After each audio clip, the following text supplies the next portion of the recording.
오늘 이 시간은 스가랴 5장에 등장하는 독특한 두 환상 속에 담긴 하나님의 뜻과 계획은 과연 무엇인지를 살펴보며 궁극적으로 그 메시지는 과연 어떤 대상, 어떤 시대를 향하고 있는지를 함께 살펴보기를 원합니다.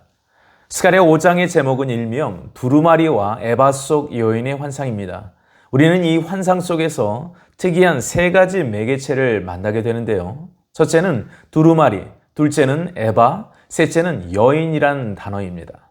우리는 먼저 스가랴가 살았던 이스라엘 백성들에게 과연 이 독특한 단어들은 어떤 함축적인 의미를 전달하고 있는지를 살펴볼 필요가 있습니다.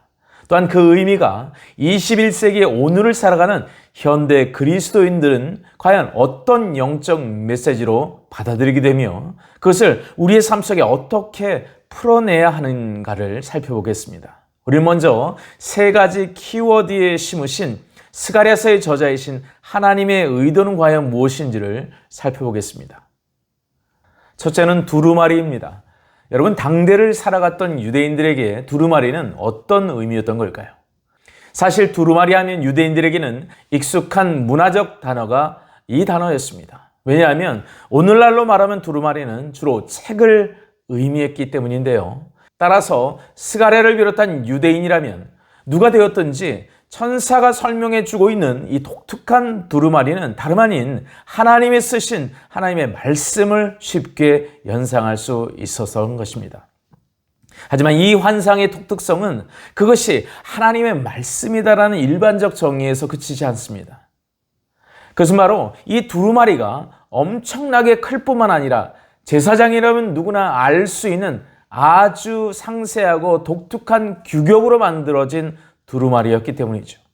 여러분, 선지자 스가랴는 선지자이면서 제사장 집안 사람이라고 첫 번째 강의 시간에 말씀 나누었습니다. 때문에 스가랴가 대본의 천사와의 대화 속에서 그 규격이 길이가 20규빗이고 폭이 10규빗이라는 특별한 규격을 쉽게 발견할 수 있었던 것입니다. 왜냐하면 여기서 말하는 규빗이란 약 45cm의 길이 단위였고 스가랴가 말한 20규빗이란 약 9m 장의 길이와 함께 10규빗이란 폭의 길이, 즉 4.5m의 폭의 길이를 가진 어마어마한 두루마리 크기가 되었기 때문이죠. 중요한 것은 이 규격이 다름 아닌 열왕기상 6장 3절에 기록된 솔로몬 성전 제단 앞에 있는 현관문, 즉 낭실의 규격과 똑같았다는 사실입니다. 이것은 곧 무엇을 의미하는가? 다름 아닌 당대 솔로몬 성전 제단 앞에 있는 현관인 낭실이란 문 앞에서 무엇을? 그렇습니다. 하나님의 율법을 읽곤 하였다는 사실이죠. 당연히 스가랴 선지자는 분명히 이 두루마리는 하나님께서 우리에게 하시는 특별한 말씀이겠구나라는 것을 생각했을 것이며 한 걸음 더 나아가 특별히 성전 재건과 직결된 어떤 하나님의 뜻이 담겨 있겠구나를 자연스럽게 생각했을 것입니다. 하지만 그러한 생각을 했을 스가랴에게도 이번 두루마리가 파격적인 두루마리인 이유가 또 하나 있습니다. 그 두루마리가 유대 온 땅의 공중을 날아다니고 있는 두루마리였다는 것입니다. 히브리서 4장 12절에 보면 하나님의 말씀은 살았고 운동력이 있어 좌우의 날선 어떤 곰보다 예리하여 혼과 영과 관절과 골수를 찔러 쪼기까지 하며 또 마음의 생각과 뜻을 감찰하나니 오직 만물이 우리를 상관하시는 자의 눈앞에 벌거벗은 것 같이 드러나느니라 라고 말씀합니다. 히브리서가 전하는 말씀의 가장 큰 특징은 무엇입니까? 말씀 자체가 활력이 있다는 거예요. 운동력이 있으며 살아있는 역사하시는 능력이 된다는 것입니다. 그런데 히브리서 4장 12절이 전하는 또 하나의 강조점은 거기에서 멈추지 않습니다. 말씀은 우리를 깨우고 우리를 바르게 하는 나침판이지만 때로는 우리를 회개의 자리로 인도하게 하는 날카로운 검이자 마지막 때에는 그 말씀이 기준이 되는 살아있는 심판의 잣대로서의 검으로 작동한다는 것입니다. 사랑하는 여러분, 이 환상이 비춰주고 있는 이 날아가는 두루마리가 또한 온 땅, 즉 1차적인 의미로 온 유대 땅에 날아다니고 있다는 것은 그 말씀이 모든 대상을 향해 심판이 풀어지는 기준이 됨을 의미합니다. 또 하나, 어쩌면 가장 중요한 특징이 남아있는데요. 그 두루마리 안에 쓰여진 글자의 내용입니다. 3절에 보니까 그가 내게 이르되 이는 온 땅 위에 내리는 저주라. 도둑질하는 자는 그 이쪽 글대로 끊어지고 맹세하는 자는 그 저쪽 글대로 끊어지리라니 만군의 여호와께서 이르시되 내가 이것을 보냈나니 도둑의 집에도 들어가며 내 이름을 가리켜 망령되이 맹세하는 자의 집에도 들어가서 그의 집에 머무르며 그 집을 나무와 돌과 아울러 사르리라 하셨느니라 하시니라 말씀하죠. 지금 하나님께서 쓰신 말씀의 내용이 무엇입니까? 성전 재건이 중단되고 난 후 이스라엘이 저지른 커다란 두 가지 죄를 명시하고 있다는 것입니다. 바로 도둑질과 헛된 맹세라는 것이죠. 사랑하는 여러분, 첫 강의 시간에 스가랴 전체의 핵심 메시지는 무엇이라 말씀드렸나요? 하나님의 백성을 향한 회복과 거룩의 비전이었습니다. 회복과 거룩. 왜냐하면 잃어버린 성전의 회복의 궁극적인 목적은 하나님의 백성으로서, 하나님의 자녀로서 결국은 전인적 차원의 거룩의 회복이었기 때문입니다. 자, 그런데 귀환한 이스라엘 백성이 어느덧 성전 재건이란 사명을 잃어버리고 약 15년 동안 아무것도 하지 않았습니다. 대신 그들은요, 죄를 저질렀습니다. 도둑질과 위증죄였던 것이죠. 이것은 무엇을 의미하는가? 고토록 귀환한 이스라엘 백성들의 당면한 문제는 냉혹한 현실이었습니다. 경제적인 어려움, 주변의 방해로 인한 정신적인 어려움이 당면한 문제였습니다. 근데 더 큰 문제는 무엇인가? 그 해소를 위해 택한 방법이 말이죠. 기도가 아니라 어렵사리 돌아온 이웃의 물건을 훔치거나 또는 남의 돈을 갚지 않는 행동이 있었다는 것입니다. 또 한 가지 팽배한 죄란 하나님께 하는 거짓 맹세였다는 것이죠. 감격하여 돌아오며 하나님께 예배드릴 성전 재건의 그 거룩한 사명을 내려놓게 되었던 것입니다. 예전에 감격함으로 예배했던 그 열정과 맹세 다 사라졌다는 것입니다. 다가온 현실 앞에 다 잊어버렸다는 거예요. 사명을 내려놓는 타협을 선택했다는 것입니다. 15년 동안 모든 열정과 신앙을 잃어버린 상태였던 것이죠. 사랑하는 여러분, 상상해 보십시오. 그 모습을 본 그들의 자녀 세대, 다음 세대는 어떠했을까요? 당연히 따라 배우게 될 것입니다. 2020년을 전후해서 코로나로 인해 찾아온 교회의 문제가 무엇입니까? 정부의 제재 조치 앞에 예배 중단이란 사건이 벌어졌다는 것이 문제가 아니었습니다. 사실 더 큰 문제는 무엇인가? 주어진 상황 앞에 코로나로 인해 예배가 시들시들해지는 그 상황 앞에 그것을 돌파하고자 하는 절실한 기도와 예배에 대한 사명과 하나님의 도우심의 역사를 기대하고 소망하는 그 열정을 잃어버린다는데 더 심각성이 있다는 것입니다. 오늘 이 스가랴가 주는 환상은 바로 동일한 상황, 유사한 영적 퇴보의 상황을 마주하고 있는 당대의 유대인과 함께 오늘을 살아가는 우리 크리스찬들에게 하시는 말씀이라고 믿습니다. 그것은 바로 하나님은 하나님의 약속된 말씀으로 반드시 심판을 하신다는 것입니다. 아무리 인간의 계획이 크고 위대해 보여도, 아무리 하나님의 백성의 상황이 어렵고 힘들어도 하나님의 때가 찰 때 하나님께서는 하나님의 뜻에 반대하는 모든 것들을 엄중히 심판하실 것이라는 것입니다. 지금까지 환상을 통하여 격려하셨던 하나님께서 이제 환상을 통하여 심판의 말씀을 하고 계신다는 사실. 여러분, 여기서 한 가지 잊지 말아야 하는 점이 있습니다. 그것이 무엇인가? 하나님의 심판 역시 하나님의 사랑의 한 형태라는 것입니다. 왜냐하면 하나님이 사랑하는 것을 방해하는 모든 것을 없애기 위한 것이 하나님의 심판이기 때문이죠. 하나님의 공의라는 것입니다. 그것이. 여러분, 하나님의 본질은 사랑이시라고 말씀하지 않습니까? 그렇습니다. 이 땅의 죄악을 위한 심판 역시 사실은요, 사랑의 완성을 위해 죄를 없애시는 하나님의 사랑의 또 다른 형태라는 것을 믿으시기 바랍니다. 그 대표적인 예가 사랑하는 하나님의 백성의 구원을 위해 베푸신 바로 출애굽의 사건입니다. 여러분, 출애굽기 11장 1절에 보면 여호와께서 모세에게 이르시기를 내가 이제 한 가지 재앙을 바로와 애굽에 내린 후에야 그가 너희를 여기서 내보내리라 말씀하셨습니다. 또한 출애굽기 12장 12절은 말씀하길 내가 그 밤에 애굽 땅에 두루 다니며 사람이나 짐승을 막론하고 애굽 땅에 있는 모든 처음 난 것을 다 치고 애굽의 모든 신을 내가 심판하리라. 나는 여호와라 라고 말씀하셨습니다. 이 재앙의 사건은 말씀 그대로 사랑의 하나님께서 주어가 되셔서 역사하신 엄청난 심판의 사건입니다. 마치 오늘 날아가는 두루마리처럼 전 애굽 땅에 정말로 하나님의 재앙이 날아다니고 있었던 것이죠. 당대 최고의 나라였던 이집트와 그 권세자들이 그들의 힘으로는 도저히 막을 수 없는 그러한 역사가 펼쳐지게 된 것입니다. 마지막 때는 바로 이러한 출애굽의 사건이 재현될 것을 성경이 예언합니다. 하나님은 동일한 분이세요. 바벨탑을 쌓고 자신이 신이 되기를 원하는 그러한 인간의 교만을 역사의 마지막에 다시금 재현하실 것이라는 사실입니다. 지금 벌어지고 있는 초연결 시대와 DNA 조작을 통한 죽음의 종말을 위한 시도들은 예수 그리스도 없이, 여호와 하나님 없이 바벨탑을 쌓아 인간의 이름을 높이고 인간이 신이 될 수 있다는 노력의 모습들과 맥을 같이 하고 있다는 사실을 아십니까?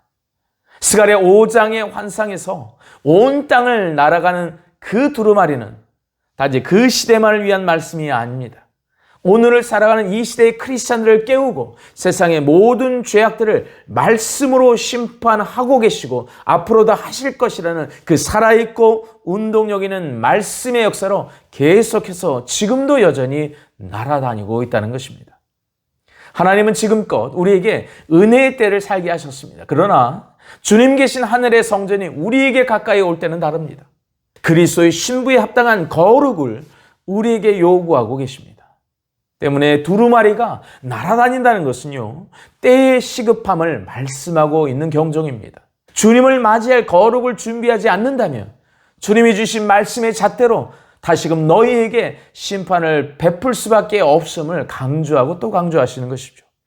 사랑하는 성도 여러분, 날아가는 그 두루마리를 솔로몬 성전의 현관 크기 똑같은 규격으로 스가랴에게 보여주신 이유가 무엇일까요?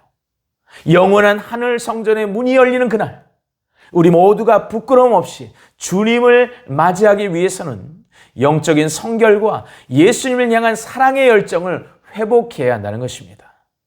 자, 이러한 뜻을 기록한 날아가는 두루마리는 여전히 이 시대 가운데 온 땅을 날아다니고 있는 것을 명심하십시오.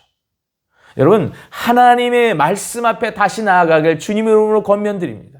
예수님을 향한 그 사랑과 그 열정을 회복하시길 주님의 이름으로 축복합니다. 자, 7번째 환상은 에바 속 여인의 환상입니다. 이 환상 역시 날아가는 두루마리 환상과 깊이 연동되어 있습니다. 왜냐하면 하나님의 심판에 대한 제2탄의 메시지이기 때문인데요. 특별히 이 에바 속 환상이 중요한 이유는 이 환상이 심판의 메시지만을 강조하고 있기 때문만은 아닙니다.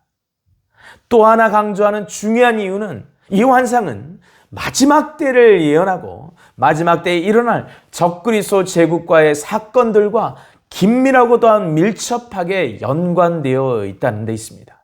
특별히 주님 재림 직전에 전 세계적인 세상의 왕으로 등극할 적그리스도가 철저한 통제 시스템의 경제 시스템과 종교 시스템을 구축하게 될 것을 성경은 예언하고 있습니다. 바로 그 영적인 본부가 될 세계 정부의 중심이 다름 아닌 신할 땅에 뿌리를 둔 바벨론 영성, 바벨론 세력과 깊이 뿌리박고 있음을 성경은 나타내고 있다는 것입니다. 사랑하는 여러분, 마지막 때를 살아가는 오늘날의 성도들에게 스가랴 5장의 에바 속 여인의 환상은 반드시 깨닫고 붙들어야 할 하나님의 뜻과 계획이 담겨 있는 말씀입니다. 그렇다면 이 환상 내용 속에 담긴 하나님의 뜻과 계획은 과연 무엇일까요? 우리는 이 질문에 대한 영적 해답을 두 가지 키워드에서 단서를 찾을 수 있습니다. 그 첫 번째는 에바라는 키워드입니다. 여러분, 당시 유대인이면 누구나 일상적인 생활에서 접할 수 있었던 단어 중에 하나가 이 에바라는 단어였습니다. 왜냐? 에바의 일반적인 용도가 곡식을 담거나 곡식에 양을 달아보는 그릇이었기 때문인데요. 쉽게 말하자면 이 에바를 환상의 매개로 삼으신 주님의 뜻은 바로 우리의 먹고 사는 문제, 즉 경제적인 문제와 직결된 용어를 통하여서 마지막 때에 일어날 적들의 공격이 다름 아닌 경제적인 문제와 직결되게 될 것임을 힌트하고 있는 것입니다.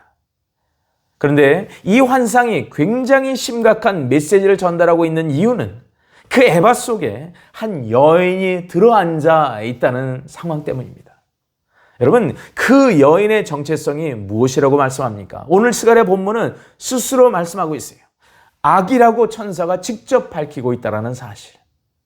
사랑하는 성도 여러분, 이것이 왜 중요하냐면 요한계시록에 보니까 나중에 재림하실 주님께서 하늘의 군대와 함께 이 땅을 심판하러 오실 때 적그리스도가 구축한 그 군사 정치적인 세력만 치시는 것이 아니라 적그리스도가 구축해왔던 그동안의 종교 시스템과 경제 시스템을 철저하게 파괴하실 거라는 그 심판의 모습이 계시록 17장과 18장에 아주 적나라하고 아주 상세하게 기록되어 있기 때문입니다.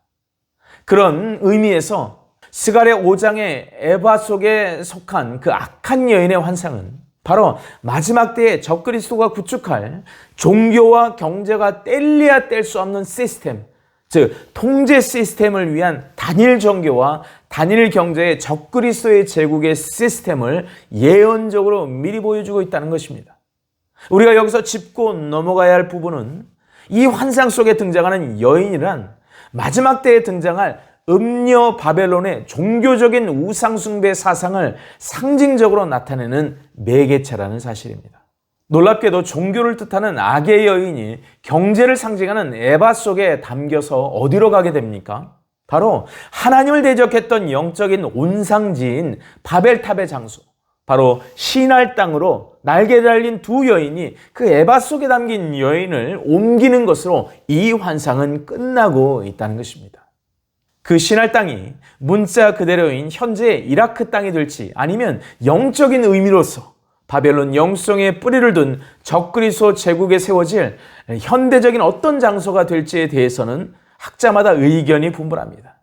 하지만 중요한 것은 경제적인 시스템과 종교적인 시스템이 서로 연합되어서 하나님을 대적하는 바벨탑의 영성, 바벨론의 영성으로서 교회와 하나님의 사람들을 핍박하고 전 세계를 통제하게 될 것이라는 사실입니다.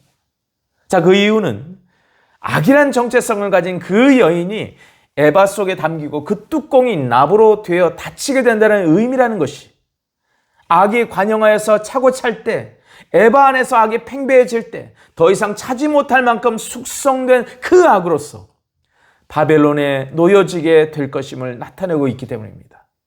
사실 에바를 당대 유대인의 문화의 접목에서 살펴보자면 곡물 약 5갤론의 양이 들어가는 용적이었다고 합니다. 즉 물로 따지면 약 15에서 18리터 정도 들어가는 부피였다는 것이죠. 아무리 생각해봐도 아무리 작은 여자가 그곳에 들어간다 하더라도 에바는 작은 곳입니다. 협소한 장소임에 틀림없습니다. 자, 그렇다면 악이란 여자가 협소한 에바에 들어간 후 납으로 된 뚜껑이 닫힌다는 것은 무엇을 의미할까요? 바로 그 악이 시날 땅에서, 즉 바벨론 땅에서 열려지게 될 때는 숙성되고 충만하여 답답함이 폭발하듯이 악이 온 땅에 흘러나오게 될 것임을 시사하고 있습니다. 마치 무적행에서 나오는 사탄의 악한 영들이 세상의 사람들을 괴롭히듯 그러한 모습으로 표현될 것임을 짐작할 수 있습니다. 그래서 스가랴 5장 7절로 8절의 말씀은 이 에바 가운데에는 한 여인이 앉았느니라 하니 그때에 둥근 납 한 조각이 들리더라. 그가 이르되 이는 악이라 하고 그 여인을 에바 속으로 던져놓고 납 조각을 에바 아귀 위에 던져 덮더라 말씀했던 것입니다. 자, 여기서 또 하나 언급해야 하는 중요한 부분이 있습니다. 에바라는 것이 단지 곡물의 용적을 재는 도구로서만 사용되지 않고 있었다는 거예요.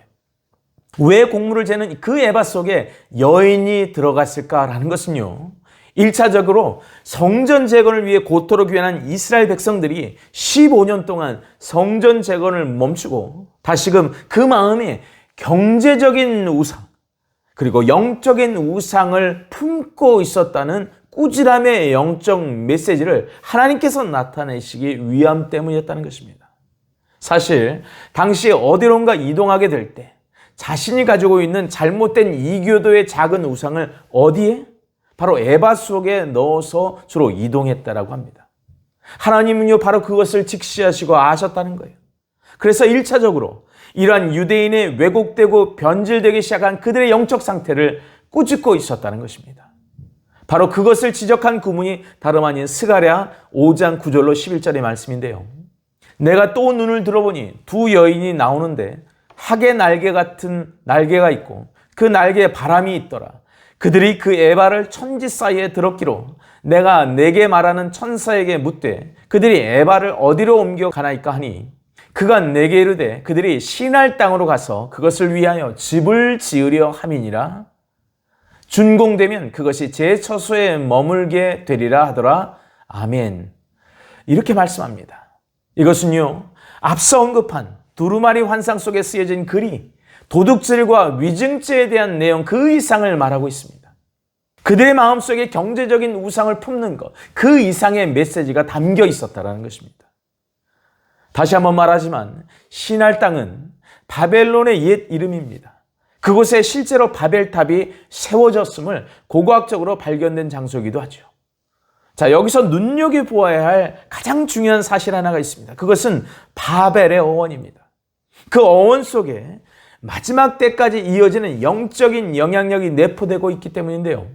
바벨이란 무엇인가? 히브리어로 바발이라는 동사에서 유래했습니다. 그런데 그 바발이라는 동사의 뜻은 다름 아닌 혼잡하게 하다, 혼동시키다, 섞다라는 뜻을 가지고 있습니다.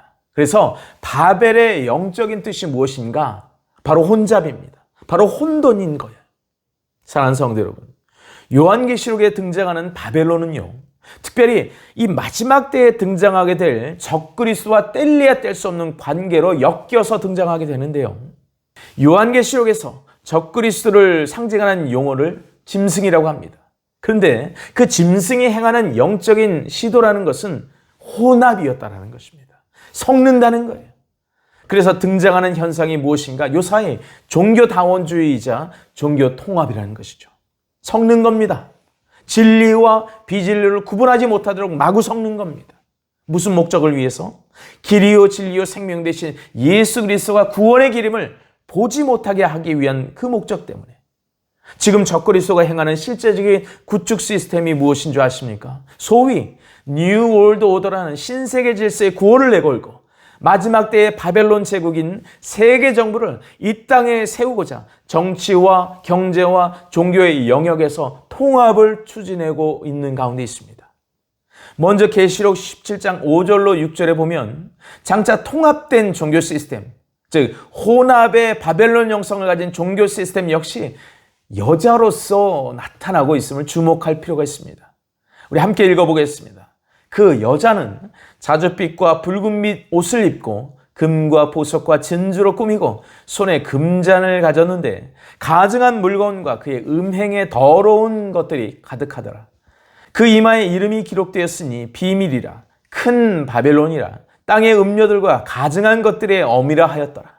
또 내가 보매 이 여자가 성도들의 피와 예수의 증인들의 피에 취한지라. 내가 그 여자를 보고 기이 여기고 크게 기이 여기니 아멘. 이렇게 기록하고 있습니다. 자, 여기서 자줏빛과 붉은빛 옷과 금과 보석과 진주로 장식했다는 것은 갖은 부귀 영화를 나타내는 매개체로 볼 수 있는데요. 세상의 권세와 부를 한 몸에 누리고 있는 여인의 모습이 음녀 바벨론, 즉 혼합된 종교의 시스템으로 묘사되고 있습니다. 사랑하는 성도 여러분, 요한계시록에 보면 바로 이러한 화려하고 능력 있고 부자인 것과 같은 종교에 대조되는 존재가 어떻게 나타나고 있는지 아십니까? 네, 그렇습니다. 그리스도의 신부인데 그들이 빛나고 깨끗한 하얀 세마포 옷을 입은 거룩한 신부된 교회를 상징적으로 나타내고 있습니다. 그래서 계시록 19장 8절에 보면 이 세마포는 바로 성도들의 옳은 행실이다 라고 말씀하죠. 그들은요, 신앙의 정절을 지키기 위해 인내의 말씀을 지키는 참된 교회와 마지막 때의 참된 성도를 의미했는 것입니다.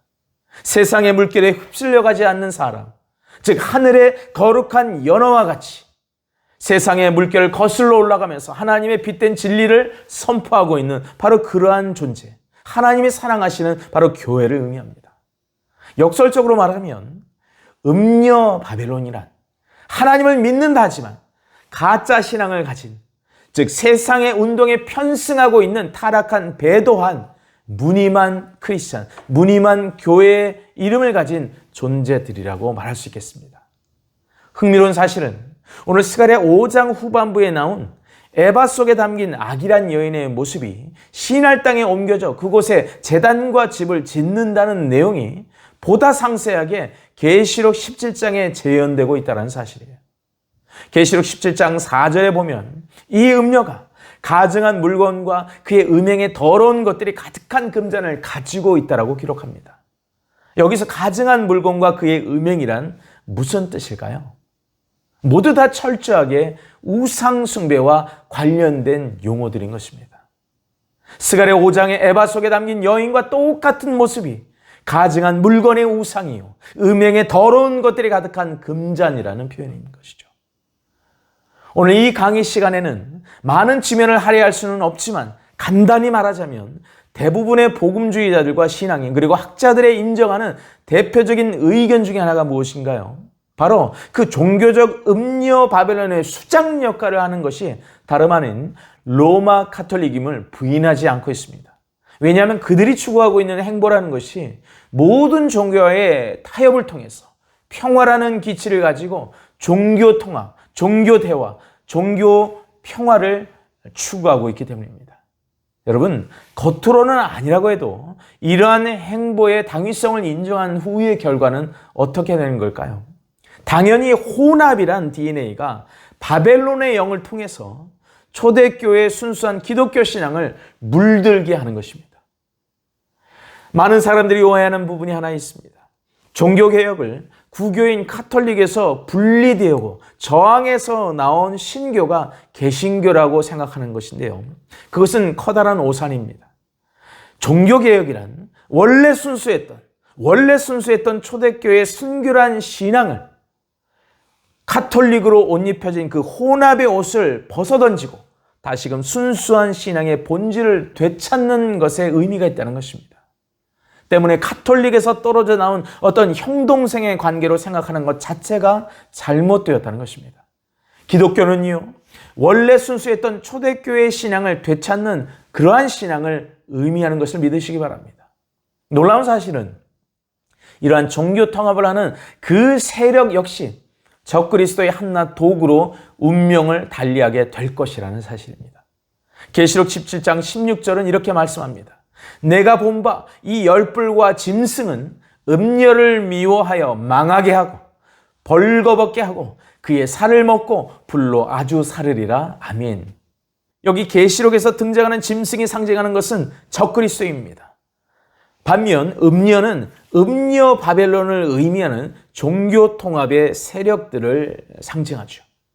적그리스도가 세계 정부의 천상천하 유아독전의 신과 같은 존재로 등극하고자 할 때 지금까지 종교 통합을 이루는 데 힘을 써온 그 음녀 바벨론, 즉 로마 바티칸은 더 이상 그 역할이 필요 없게 될 것입니다.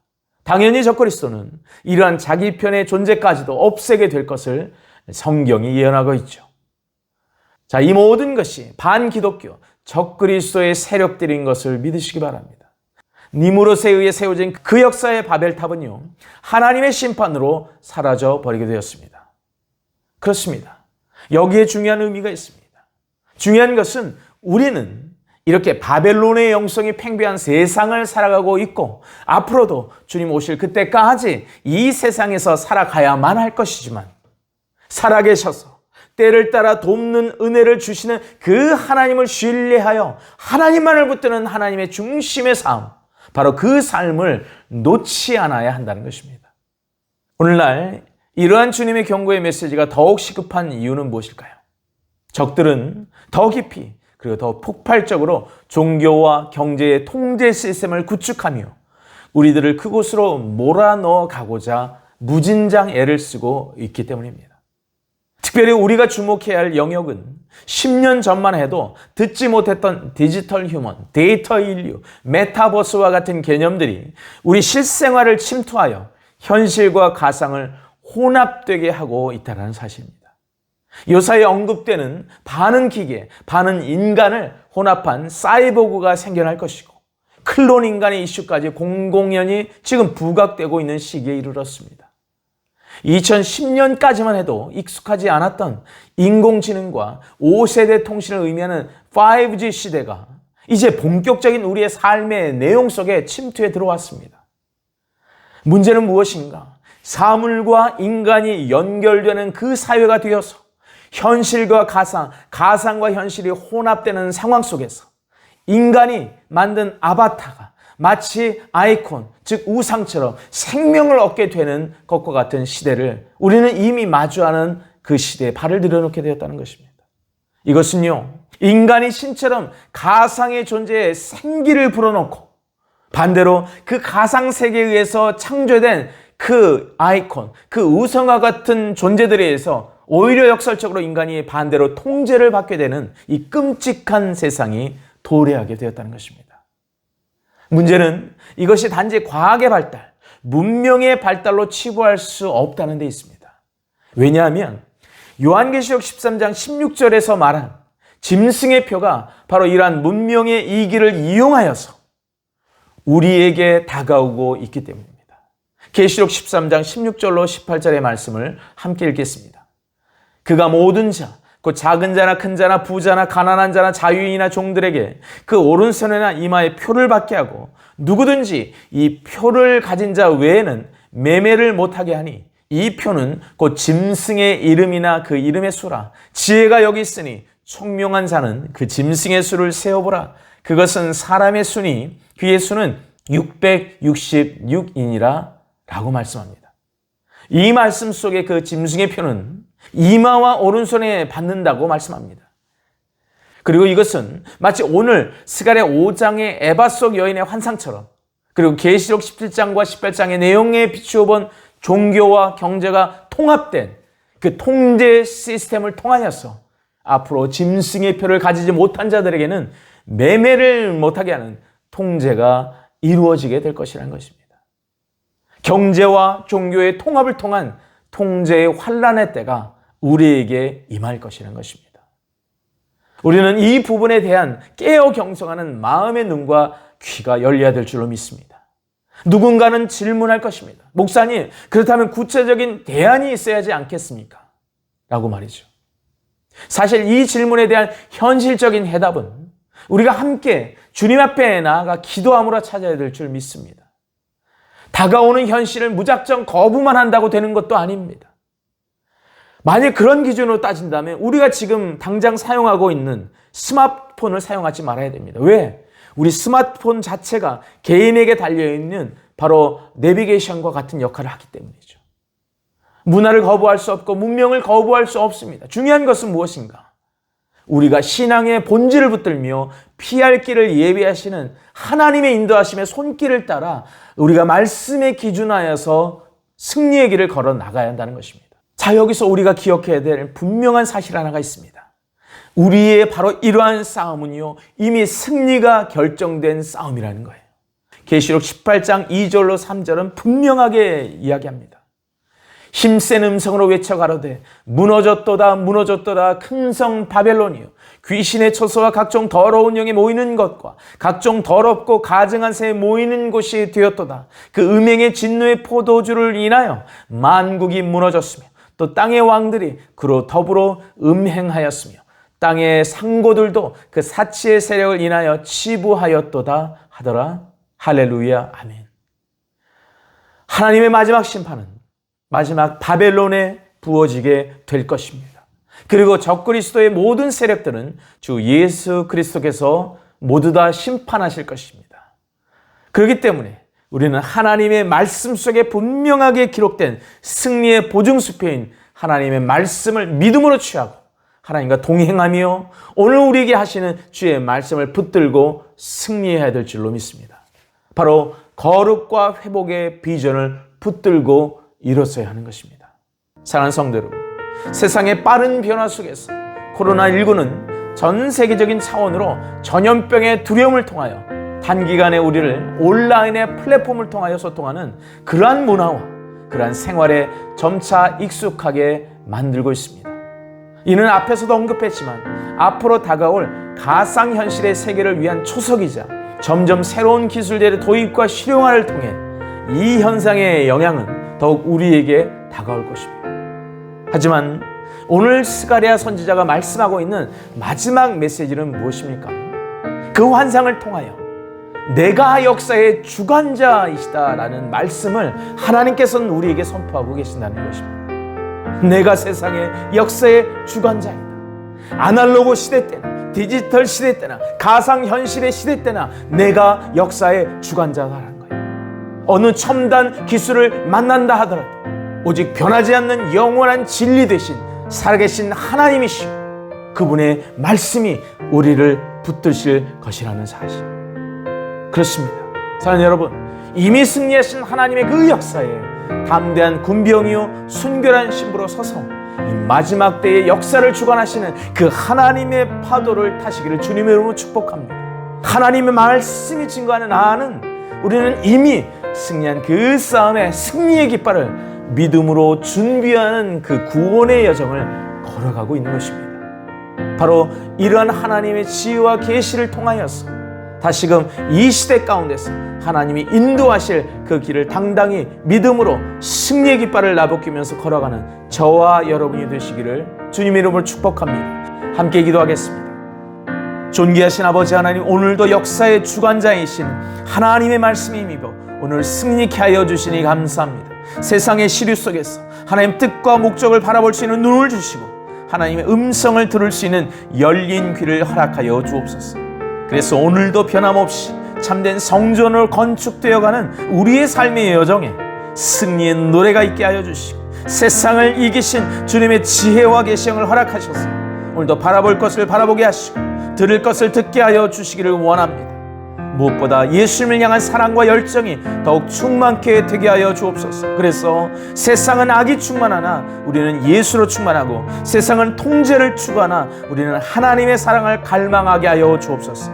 예수님의 존귀하신 이름 받들어 간절히 기도 올리옵나이다. 아멘.